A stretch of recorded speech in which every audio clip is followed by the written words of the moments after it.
Tonight, the General Agricultural Workers Union calls for an audit into the Planting for Food and Jobs program following a decision by the Ministry of Agric to halt the export of food to neighboring countries in the face of shortages and price hikes on the market. The taxpayers' money is not being used to the point where we get value for it, and we need to actually work together to make sure that every peso that we spend on the Planting for Food and Jobs program, we get value for it. Meanwhile, Gao is warning the halt on food exports could have consequences for Ghana's security and bilateral relationship. Go into this type of knee-jerk approach to ban exports and then generate a trade war. The overall consequences for Ghana is huge. I don't think that it will be better off taking this type of measure for now. We'll hear from Gao, the Chamber of Agric, and bring you government's response.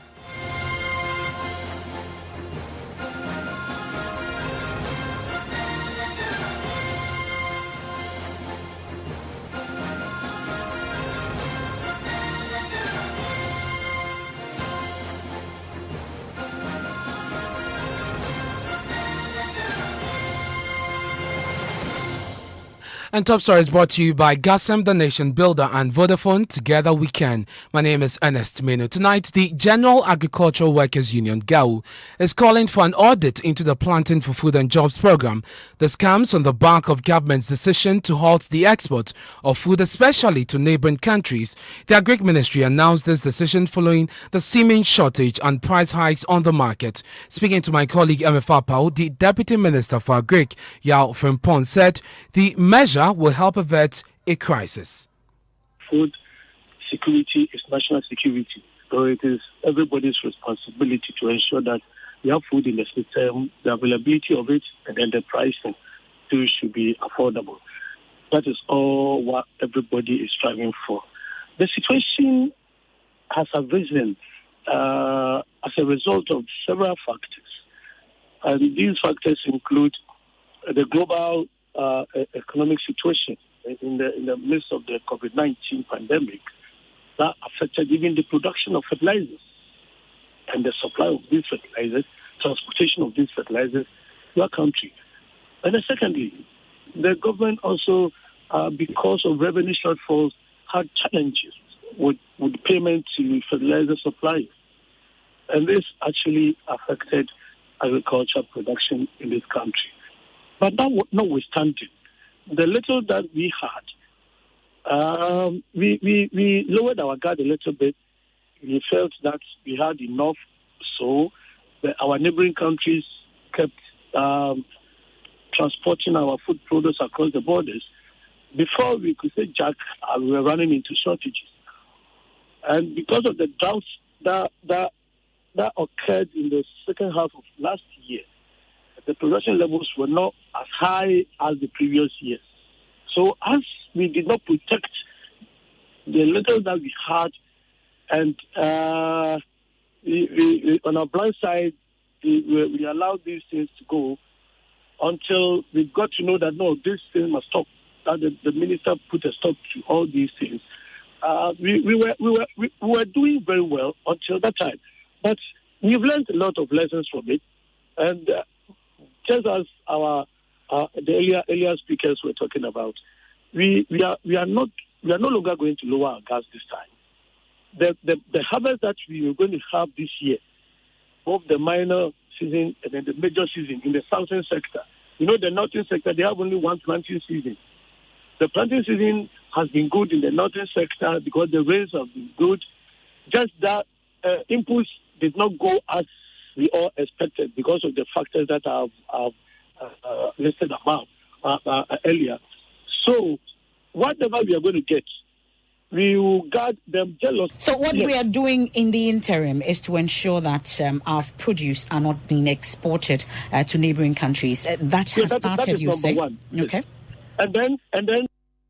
So you had the minister say that we're doing well and that we're only experiencing the shortage because we let our guards down and exported the produce that we got. Well, the General Agricultural Workers Union disagree with the position of the ministry. Listen to the General Secretary, Edward Karawa, explained why and the need for a full audit into the Planting for Food and Jobs program. So we have got the problem that the Planting for Food and Jobs program has been over-exaggerated. Its successes have been over-exaggerated to the extent that we were told that maize production has been more than doubled in 2020, and then rice production was nearly 50% higher.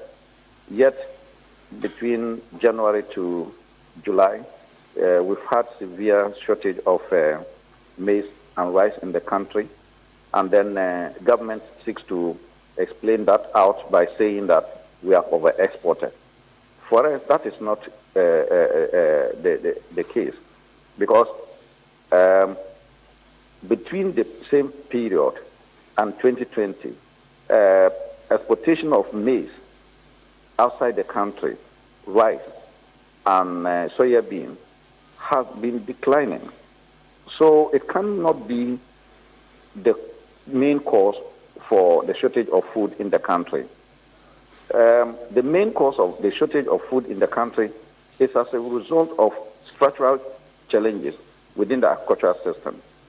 We're told that the Planting for Food and Jobs subsidized fertilizer, their suppliers had refused to supply more fertilizer in 2021 because they were not paid for previous supplies. And it came from no mean person that the Minister for Agriculture himself. And even prior to that, they also told us that there was some drought in 4 regions, and all that would work together to reduce food production this year. So the whole explanation that it is because we have over-exported and therefore leading to a shortage of food in the country is not supported by the challenges on the ground. So going forward, we need to assess the Planting for Food and Jobs and know exactly what it is able to do and what it's not able to do. But you see, if we paint the picture that it has been so successful and that there's abundance of food and it will always deliver abundance of food, like we are told by the ministry and the minister that we are expecting a bumper harvest, all these things clouds our mind and gives us a false impression, a false hope that we are doing well. We have to do a national conversation. We need to have a national conversation, a national discourse by all the stakeholders in agriculture. We cannot, and then to restructure the Planting for Food and Jobs program based on its activities and what they should do into the future. We cannot resign that type of restructuring and further implementation of the Planting for Food and Jobs program to the ministry alone, because we don't think that where we have reached, they have fresh ideas to ensure that agriculture and agricultural production is good for this country. The taxpayers' money is not being used to the point where we get value for it, and we need to actually work together to make sure that every peso that we spend on the Planting for Food and Jobs program, we get value for it. Edward Kariwa is the General Secretary of the Agric Workers Union.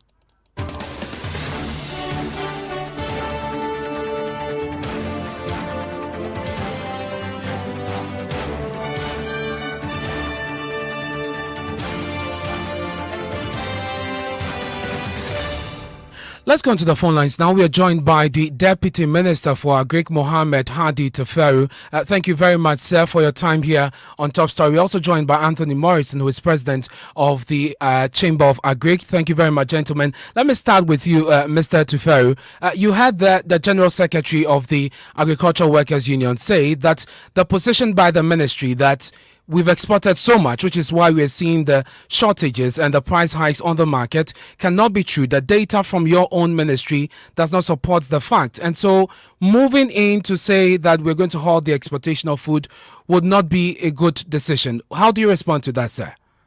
Thank you so very much. Good evening to you and to your cherished listeners.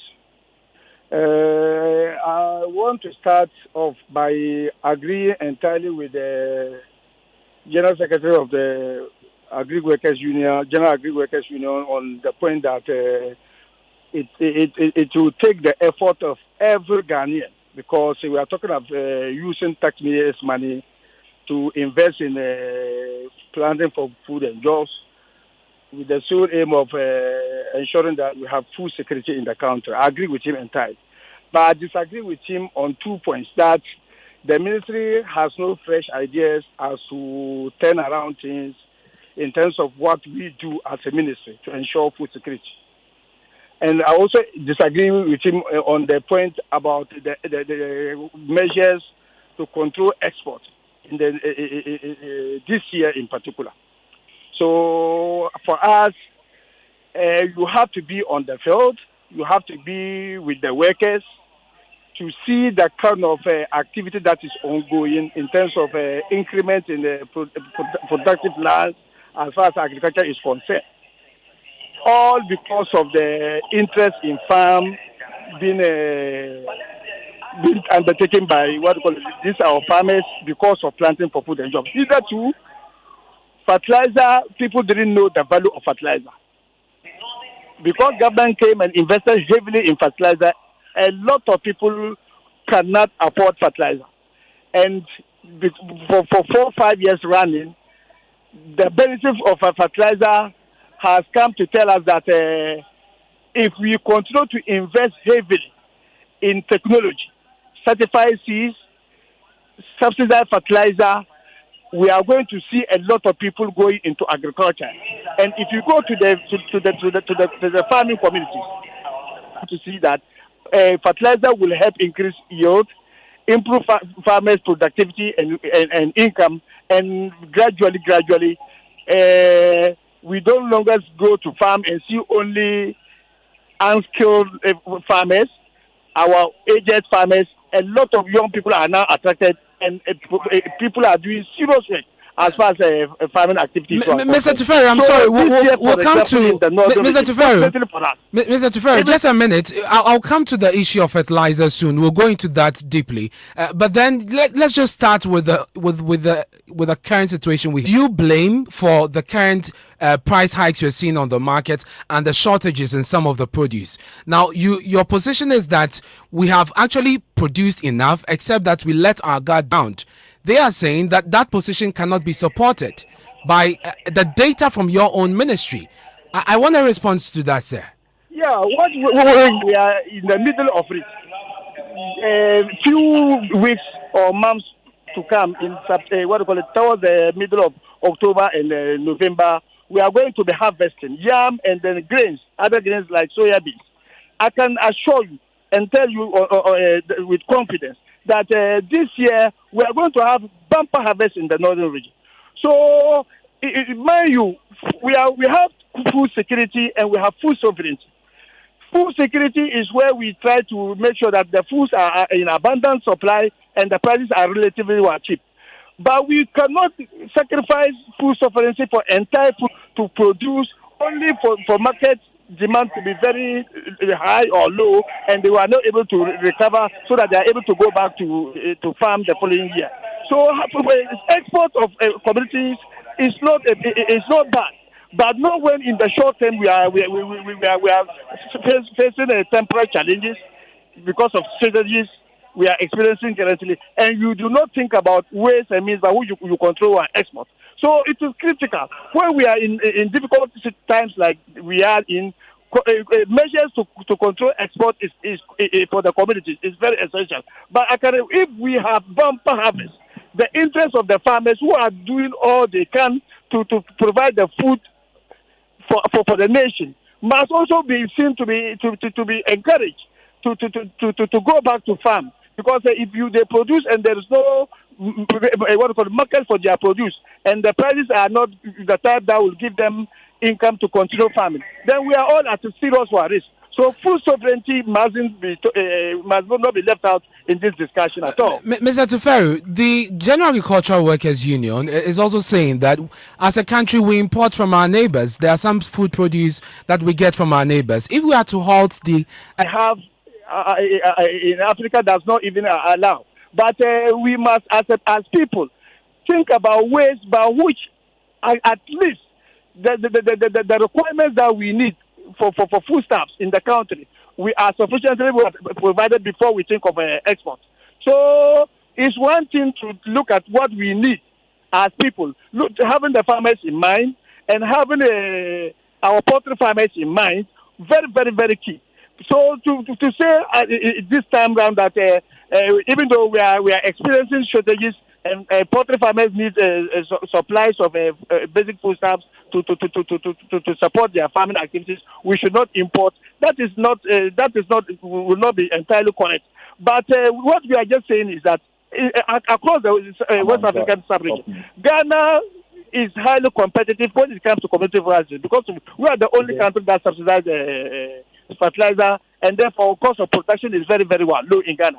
So during the harvesting season, our neighboring countries, Burkina, Togo, they come to buy the foods. They even some of our warehouses that we construct and then stock them even in the country. And find ways and means later on to smuggle them out of the country by way of getting collaborators around. This is what we are talking about. When before you know, we run into this type of crisis, and people will say planting for food and jobs is not working. When in actual fact, I'm telling you, Joy997FM, we are ready to take you around the country, especially northern region in particular, for this time, for you to see what work has been done as far as agriculture is concerned. All because of let's start from here. The Chamber of Agric farming as business, and they are running and trooping to do farming. Well, Mr. Tufero, let's start from this point. The Chamber of Agric is in charge of. I mean, they have various bodies under them, and of course, they deal with the farmers directly. Many of them are also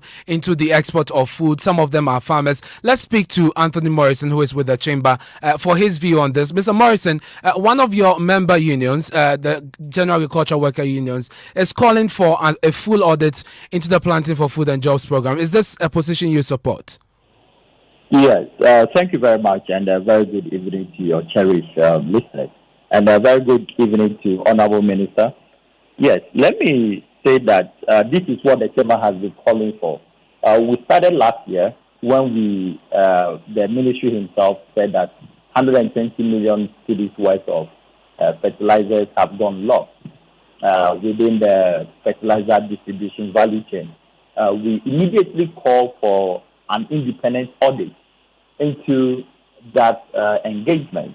Now, the general issue about the implementation of the Planting for Food and Jobs has been somehow very saddening because of the way it was implemented. And in fact, if you look at the indicators, if PFJ has been implemented very well, we shouldn't be in the situation. Last year, October, the Chamber carried its research and intelligence we gathered across the border towns and primarily among aquaculture farmers, which are the fish farmers, and the poultry farmers, and also piggery farmers, shows an upward production cost, primarily as a result of the cost of accessing maize and soya. Now, around that time, we cautioned the government to stop exportation of all food. In fact, in a normal circumstances, you would expect that anytime a food is being exported out of the country, that export company should have a letter of approval from the minister, reason for export of that food, which company in the other country is receiving it, and for what purpose. And it should have been stated categorically that this food will not be imported back into Ghana for upward pricing. Now, if you look at the border towns, most of the major warehouses have sprung up, and food items were taken out of this country, and they are now being brought back to us. 50 kg of maize that used to sell at 58 Ghana cedis in January now is being sold at 150 and in some cases 170 Ghana cedis. And for us, we are calling for a major audit, an independent, dispassionate major audit into the whole Planting for Food and Jobs, because a lot of money has been put into this, and we shouldn't be in this situation as we are. And I think that my good friend there ought to understand very well. We are not in a looming situation. We are in a crisis. Because, look, when we met the MP on the Parliamentary Caucus Committee on Food, Agriculture and Cocoa Affairs, we told them categorically that the poultry industry, i.e. only maize, will require 280 million Ghana cedis just to cater for 6 months production.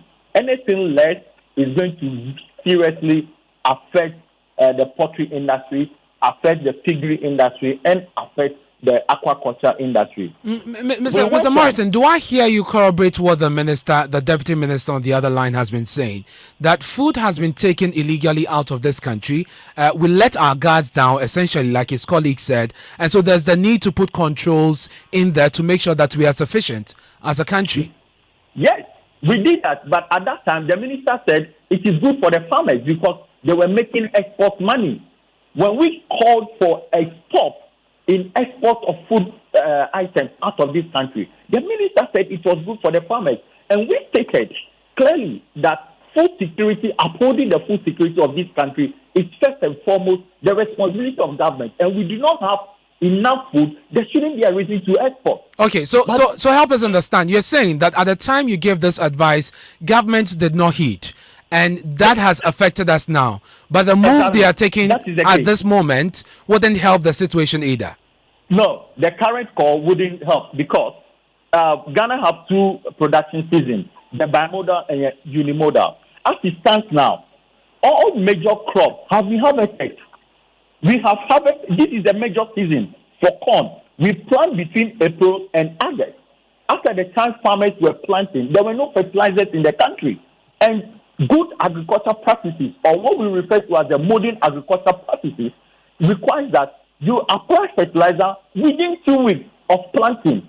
After the time maize and other cereals and grains were planted, I can tell you on authority that we do not have fertilizers. So what happens is that most commercial farmers, most farmer-based organizations and smallholder farmers actually reduce the quantity of acreage they produced last year. And in fact, it is a major reason we are in this situation because whereas major commercial farmers used to do 1,000 plus, some did 600, some did 800. Okay. I know lots over 10 commercial farms who have done over 3,000 last year. Now they did about 1,000 to others 800. And so you have raised a number of issues. Late, the farmers applied it and the flood came. Okay. Go to the northern region. Some of the farms that have been harvested have yellow leaf. Do you know what that implies? It means that there is deficiency in the nutrients for the plants. And so the timely supply of the fertilizer and all the other issues you raise are for you issues that must be investigated. How do you intend to proceed on this for this audit that you're calling for? We are writing to the parliamentary committee to call the minister for further hearing and to make available how the PFJ monies were used and also put pressure on government to make sure that they institute an independent audit into the whole planting for food and jobs. We shouldn't be in this situation. Buffer stock currently doesn't even have enough food if the crisis degenerates into a different crisis. We do not have enough food. Please hold the line for me, Mr. Morrison. Warehouses across the country. There are no food in the warehouses. Okay, so hold the line for me, Mr. Morrison. Let me just quickly take, because of time, take final words from the Deputy Minister, Mr. Tufero, who is on the other line with us. Clearly, you have a position that the Planting for Food and Jobs program has done so well. You are indeed inviting the media for a tour. Now that the stakeholders are calling for an audit, I guess the ministry would welcome this move. Yeah, very well. Because for any program like this, term review is critical. A minister is amenable to suggestions like this because he already is in this serious discussion with this kind of thing on his own. He has started doing his own analysis, but if he's calling for detailed and high level analysis of the whole program. it is all well and good because at the end of the day, suggestions are going to come on board, and all we're doing is to help improve any system that you have started and work with for over a period. And it is just good that you do term review so that you better improve on the process. Thank you very much. That's the Deputy Minister for Agriculture, Mohammed Hadi Tuferu, join us here on Top Story. Earlier you heard there the Chamber of Greek President, Anthony Morrison. Thank you, gentlemen, for your time here on Top Story. Brought to you by Gasem, the Nation Builder, and Vodafone. Together we can. 55, 78, 58, 70. Hey, Charlie. My network is really killing me. I have to pay my uncle's workers via mobile money, but the charges alone, it's about 380 cedis. Charges alone just to send money? That's $10 of cement already, my guy. Listen, bro, you can save money on charges if you move to Vodafone Cash now. Vodafone Cash? But my network is... Hey, sending money on that your network, you pay. Sending money on your